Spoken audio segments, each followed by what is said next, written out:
உதவாது எதற்கு? இதுதான் எங்களுடைய வாதம்.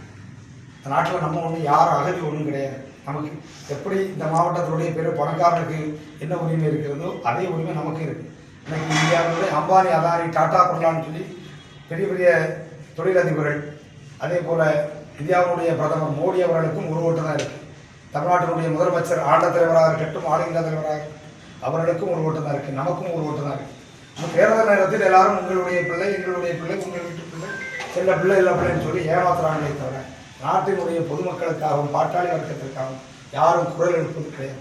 அந்த நேரத்தில் சமூக நீதி இயக்கமான விடுதலை சட்ட கட்சி, கம்யூனிஸ்ட் இயக்கங்கள், வேல்முருகன் அவர்களுடைய தமிழக வாழ்வுரிமை கட்சி, இப்படி ஒரு சில சின்ன சின்ன கட்சிகள், சீமான் கூட நம்ம எடுத்துக்கொள்ளலாம். இப்படி பல கட்சிகள் சின்ன சின்ன கட்சிகள் தான் மக்களுக்காக போராடுகிறார்கள். அப்படி இருக்கின்ற நேரத்தில் நம்முடைய போராட்டம், பல்வேறு போராட்டங்களை நான் இந்த மாவட்டத்தில் நடத்தி இருக்கின்றேன். 2016 காலகட்டத்தில் கலெக்டர் அலுவலகத்தில் கலெக்டர் சேம்பர் உள்ள உட்காந்துட்டோம். கலெக்டர் ரூமுக்குள்ளே நாங்கள் கலெக்டர் முன்னிலையில் இருந்தால் கலெக்டர் எழுதி வச்சாங்க. நாங்கள் அந்த கலெக்டரேட்டை 48 மணி நேரம் 2 நாள் கலெக்டரேட்டை பூட்டவே முடியல, உள்ளே தான் நாங்கள் இருந்தோம். அப்படி நாங்கள் ஒரு போராட்டம் நடத்தினோம். அதே போல் 2வது முறையாக கலெக்டரேட்டை அதே சேம்பராக முற்றுகை போட்டேன். நான் முற்றுகை போட்டேன்னு சொன்ன ஒரு சின்ன பையன் சண்டை போட்டு பெரிய ஆளாயிட்டாங்கன்னு சொல்லிட்டு 6 எம்எல்ஏ கலெக்டரேட்டுக்குள்ளே தராங்க. 6 பேர் மேலே எஃப்ஐஆர் ஆகி கோர்ட்டில் அலைஞ்சிட்ருக்காங்க. இருந்த போதும் நான் ஒத்தைக்காராலும் அன்னைக்கு துணிஞ்சு நின்று போராடினேன். அதே போல் நில உரிமைக்காக கிருஷ்ணன் கோயில் அருந்ததியர் சமுதாயத்தினுடைய பட்டா பிரச்சனை அன்னைக்கு பல முறை காவல்துறையால் ஒடுக்கப்பட்ட நேரத்திலும் அவர்களுக்கு உறுதுணையாக நான் இருந்தேன். அதில் தடியடி நடந்துச்சு. நான் சில நேரம் உங்கள்கிட்ட சொல்லியிருக்கேன், சில நேரங்களில் சிக்கல் ஆயிரும். அப்போ அதெல்லாம் அனுபவம் இல்லைன்னா முன்கூட்டி எப்படி டிஸ்கஸ் பண்ணி தான் மூவ் பண்ணணும். மிஞ்சினா நம்ம கெஞ்சி தான் ஆகணும். ஏன்னா 2 பேரும் ஈக்குவலாக மோதல் வந்துடும். அப்போ அந்த நேரத்தில் எங்களுடைய வழிகாட்டுதல் இருந்தாலும் மக்களுக்கு என்னென்னா ஆளு நிர்வாகத்துக்கு மேலே கடுமையான கோபத்தில் இருந்திருக்காங்க. ஏன்னா அந்த அளவுக்கு மேயர் மகேஷ் அவங்கள ஒரு மாதிரி அப்பா பேசியிருக்காங்க. இப்படி பல்வேறு பிரச்சனை இருக்குது. இந்த பிரச்சனைலாம் எங்களுக்கு தெளிவாக தெரியாதனால நாங்கள் லீடு பண்ணும்போது அன்றைக்கு இந்த மக்கள் உயிரே போனாலும் நாங்கள் விடமாட்டோம், இந்த இடத்துலேருந்து நாங்கள் எழும்ப மாட்டோம்னு சொல்லி அவங்க ஏன்னா தலைமுறை 4-5 தலைமுறையாக வாழ்ந்த மக்கள் எங்கே போவாங்க? இன்றைக்கி அந்த சென்ட் 1 சென்ட் 1 கோடி ரூபா விற்கணும்னு சொல்லிட்டு அவங்கள வெளியே போகணும்னு சொல்லி விரட்டினா அது நியாயம் இல்லை. ஆனால் நில போராட்டத்தில் நான் முன்னெடுத்துருக்கோம். இன்றைக்கி நாங்கள் அதை வழக்கு கோர்ட்டில் நடத்திட்டு இருக்கோம். கிட்டத்தட்ட அவங்களுக்கு கொடுத்து ஆகணும்.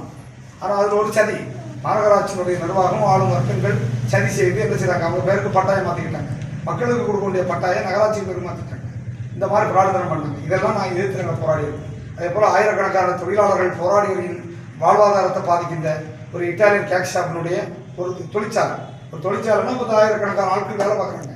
அங்கேருந்து மெட்டீரியல்ஸ் எல்லாம் வாங்கி கொண்டு போவாங்க.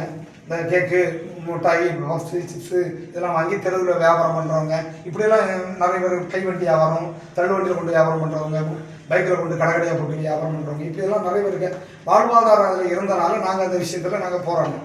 ஒரு லஞ்சம் வாங்கக்கூடிய ஒரு ஃப்ராட் அதிகாரி என்ன செய்கிறாங்க, அந்த கம்பெனியை சீல் வச்சாங்க. நாங்கள் அது அநியாயம்னு சொல்லி கேட்டோம். எங்கள் மேலே போய் வழக்கு போட்டாங்க. 2 பேரையும் 40 போலீஸ் போட்டு 4வது பார்க்குற தேடி பிடிச்சி என்ன அரெஸ்ட் பண்ணாங்க. தொடர்ந்து நம்ம டார்ச்சர் பண்ணாங்க. எல்லாரும் பண்ணாங்க. நாங்கள் எல்லாத்தையும் பயப்படவே இல்லை. மிஞ்சினா மிஞ்சுவாங்க, மிஞ்சுவாங்க, இவ்வளோதான் விஷயம்.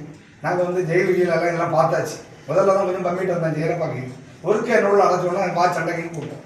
இப்போ வரமாட்டேங்க. இப்போ நம்ம சொன்னால் செய்வோம். எனக்கு ஒன்று செய்வேன் சொன்னால் செய்வாங்க. நம்ம இரண்டாவது பைசா தரேன் தரேன் எங்கள்கிட்ட நாங்கள் நினச்ச எங்கள்கிட்ட வராத பணம் ஒன்றும் கிடையாது. அந்த அளவுக்கு எங்கள்கிட்ட பேரம் பேசுனாங்க. எவ்வளோ மேட்டரில் பேரம் பேசுனாங்க.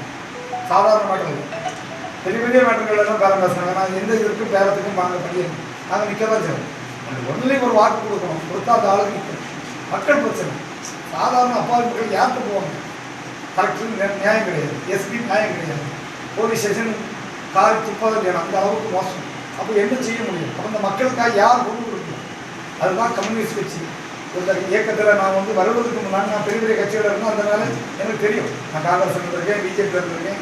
எல்லா கட்சிக்காரனும் இந்த மக்களுக்காக இல்லை. ஏதாவது ஒரு தொழிலதிபர் ஃபோன் பண்ணால் நான் சரி பொறுப்பாக வச்சு அப்படின்னு சொல்லி விட்டுருவோம். நாங்கள் அதெல்லாம் நாங்கள் என்ன செய்யணும்? பொருட்படுத்தாமல் மக்களுக்காக தொடர்ந்து அளிக்கிறோம். இந்த கட்சி இன்னும் எங்களுக்கு இன்னொரு இதே அளவுக்கு உண்டு. மேற்கு சைடு உண்டு. அது ஒவ்வொருத்தருக்கும் ஒரு பிரச்சனை. எல்லாம் தொழில் வேலை பார்க்குறவங்க இந்த மாதிரிலாம் இருக்கிறாங்க. இந்த வாரத்துக்கு கடைசி நாளைக்கு சந்திக்கலாம், சம்பளம் கொடுக்கணும், கான்ட்ராக்ட் எடுத்துக்கணும், லாஸ்ட் நாளைக்கு அதனால முடிஞ்சாலும் நம்ம பெண்களை வச்சு நடக்கும். அவங்க வந்துடுவாங்க. நம்ம ஒன்றா வந்துட்டு இருப்பாங்க. எங்களுக்கு தான் வருவாங்க. அப்போ எப்படியும் நம்ம நிகழ்ச்சி நடத்தக்கூடிய உள்ள வரலாம். எந்த விஷயம்னாலும் நாங்கள் துணிஞ்சு நிற்போம். உங்களுக்காக, மக்களுக்காக எவ்வித சமரசமின்றி நம்ம என்ன செய்யணும், போராடி இருக்கோம். தற்போது கூட நான் கன்னியாகுமரி தொகுதியில் நின்றோம், தோழப்பள்ளியும் நாகர்கோவில். நாங்கள் இதே நாங்கள் ஒரு போராட்டமாக தான் பண்ணோம். எங்களுடைய கோரிக்கையை நாங்கள் அதை செய்வோம்.